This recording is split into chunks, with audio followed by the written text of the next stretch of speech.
Corona virus के प्रकोप के चलते जहां अब टोटल लॉकडाउन को अब कुछ हद तक अब उसमें छूट दी गई है। अब इस लॉकडाउन के तीसरे चरण में जहां पहले की तुलना करें तो सुबह 7 बजे से दोपहर 1 बजे तक ही जनता को खरीदारी करने के लिए अनुमति दी गई थी। अब उसी बीच अब जब लॉकडाउन का तीसरा चरण शुरू हो चुका है तो उस बीच अब इस लॉकडाउन के बीच इस खरीदारी के समय को सुबह 7 बजे से शाम के 4 बजे तक आगे बढ़ा दिया गया है, जिसके बीच अब यहाँ पर कुछ जगहों पर जहाँ पर नॉन एसेंशियल सर्विसेज की बात करी जाए, जो गैर ज़रूरी काम थे, जो दुकानें थी, उनको भी अब खुलने की अनुमति दी गई है और वो भी सुबह 7 बजे से 4 बजे तक अब खुली रहती हैं। इस बीच हम यहाँ पर मौजूद हैं राजधानी देहरादून के धामावाला बाज़ार की सब्ज़ी मंडी में, जो देहरादून की सबसे पुरानी सब्ज़ी मंडी में से एक मानी जाती है। यहाँ पर आप देख सकते हैं कि किस तरह अब जाकर यहाँ पर ये सब्ज़ी मंडी खुली है। हालांकि जब लॉकडाउन चला था तो लॉकडाउन को जब करीब 1.5 महीना हो गया है तो उस बीच पहले और दूसरे चरण में ये सब्ज़ी मंडी बंद थी और अब ये सब्ज़ी मंडी खुल चुकी है। और यहाँ पर आप देख सकते हैं कि राजधानी देहरादून में आप देख सकते हैं कि अब किस तरह पहले लॉकडाउन में बिल्कुल सन्नाटा हुआ करती थी इस जगह पर, अब यहाँ पर अब भीड़ भाड़ हो गई है।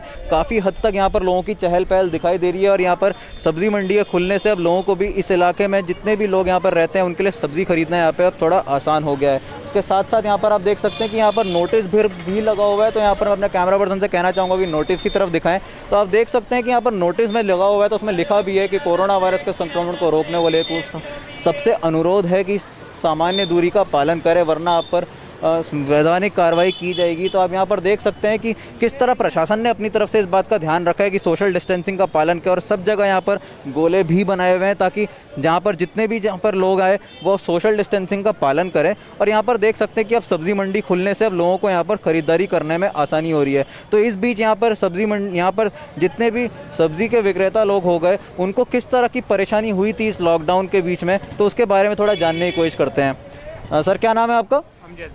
अमजद नाम है मेरा। अमजद जी, आप इस बार आपको क्या लगता है कि अभी जब लॉकडाउन में अब ये पहले 2 चरण जो हुए इस बीच आपकी सब्जी मंडी बंद रही थी तो इस बीच करीब कितना नुकसान हुआ आपको और किस तरह की परेशानियां आपको झेलनी पड़ी थी? मतलब कोई उम्मीद नहीं थी कि खुल जाए। हम तो मतलब घर से बाहर निकल ही नहीं रहे थे ना, कि ऊपर से पुलिस की शक्ति ज़्यादा थी तो उस करके मतलब बहुत परेशानी हुई है। तो मतलब करीब अगर नुकसान के बारे में बात करें तो करीबन आपको कितना नुकसान हुआ होगा और किस तरह आपको मतलब कभी अपना परिवार चलाने में जब भी अपनी ज़रूरतों को पूरा करने में इन 1.5 महीने के समय के बीच में किस तरह की परेशानी उठानी पड़ी? टेंशन बढ़ती रही और कुछ नहीं, बस मतलब कैसे होएगा। तो अब जब खुल गई है सब्जी मंडी तो अब कैसा लग रहा है? अब थोड़ा सुकून है, पर ये है कि मतलब थोड़ी सख्ती ज़्यादा है पुलिस की ना, वो भी ज़रूरी है। नहीं तो भीड़ लगाएंगे पब्लिक ना बहुत ज़्यादा। इसके साथ अब जैसे जो गैर ज़रूरी सामानों की भी अब बिक्री को अब अलाउ कर दिया गया, उसको अनुमति दी गई है, तो उसको लेकर फिर आप क्या कहना चाहेंगे? क्या सरकार की तरफ से आप उसका समर्थन करेंगे कि ये बेहतरीन फैसला है या फिर इसमें कहीं ना कोई कमी आ गई है? नहीं, अच्छी बात है, बहुत अच्छा कर रही है सरकार ना, बहुत अच्छा कर रही है, ऐसा नहीं। बिल्कुल, हमसे बात करने के लिए धन्यवाद। तो यहाँ पर एक विक्रेता ने हमें बताया यहाँ पर कि किस तरह यहाँ पर लॉकडाउन के बीच में सामान लेने के लिए भी पूरी तरह से यहाँ पर उनका नुकसान भी हुआ, अपनी ज़रूरतों को पूरा करने में उन्हें तकलीफ भी हुई। और यहाँ पर इस वक्त आप देख सकते हैं किस तरह पुलिस यहाँ पर लगातार गश्त लगाई जा रही है और यहाँ पर पुलिस कर्मियों की गाड़ियाँ से गुजर रही है। तो यहाँ पर आप देख सकते हैं कि इन्होंने यहाँ सब जगह ये लाउड स्पीकर से अनाउंसमेंट करते हुए ऐलान करते हुए जा रहे हैं कि अपनी तरफ से सोशल डिस्टेंसिंग का पूरा ध्यान रखें ताकि कहीं पर भी कोरोना वायरस के इस प्रकोप में बचा जा सके और कहीं पर भी इसके प्रकोप में फैलने की कोई संभावना ना हो। अब देखना यह है कि आगे जाकर किस तरह यहाँ पर इस प्रकोप को ढूंढने में छूट मिलती है। अब क्या कहीं पर ये नियंत्रण में आता है नहीं। यहाँ पर हमारे साथ एक और व्यक्ति यहाँ पर हमारे साथ मौजूद हो, चलिए इनसे जानने की कोशिश करते हैं कि सरकार की तरफ से जो फैसला लिया गया है इस बात को लेकर अपनी तरफ से किस तरह समर्थन जताते हैं या इसके खिलाफ कहते हैं। सर, क्या नाम है आपका? संजय गुप्ता।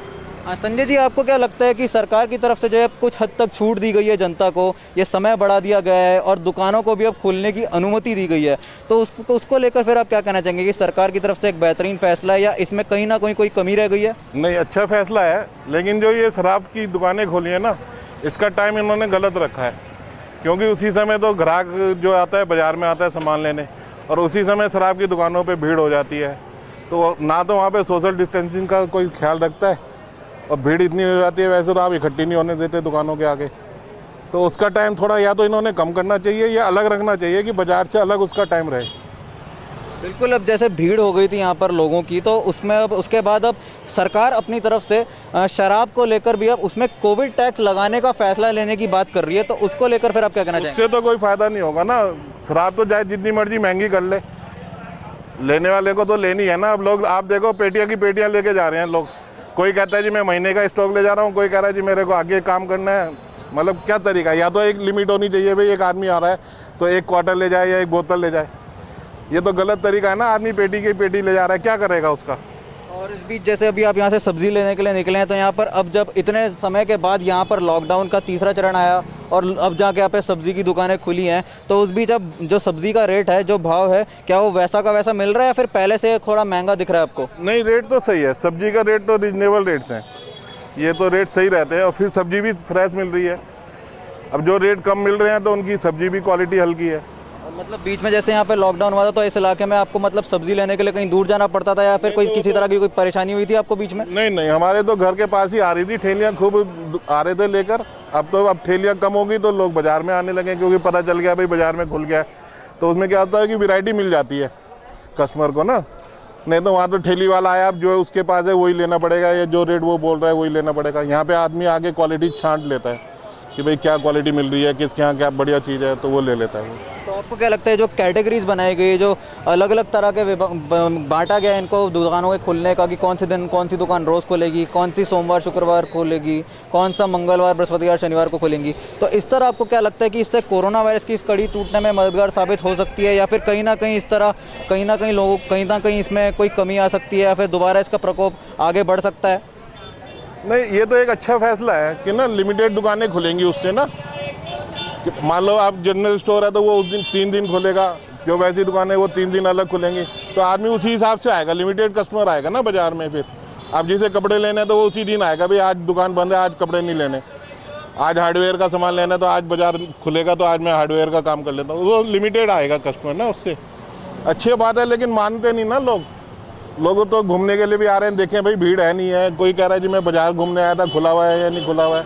अब हर चीज़ तो आदमी को घर के पास मिलती है, लेकिन वो लेना नहीं चाहता, वो बाजार आना चाहता है कि मैं बाजार से आगे ले जाऊं, जबकि हर तरह का बाजार सब जगह घर के पास ही खुला हुआ भी है। तो लेकिन अब लोगों में थोड़ा सा इसका आए ना, समझ आए कि नहीं भाई मैं बाजार जा रहा हूँ तो मेरे को भी बीमारी लग सकती है।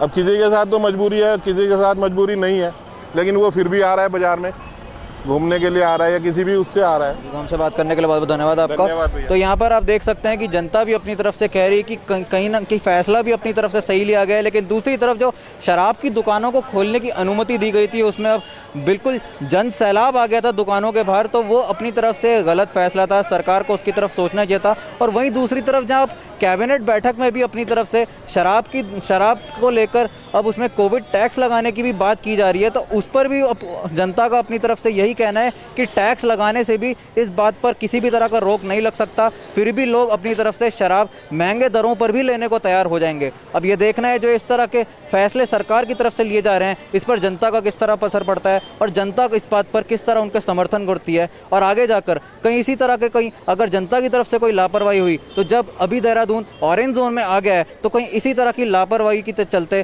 कहीं वो रेड जोन में वापस ना आ जाए। देहरादून से कैमरा पर्सन तिलक शर्मा के साथ मानव डोभाल।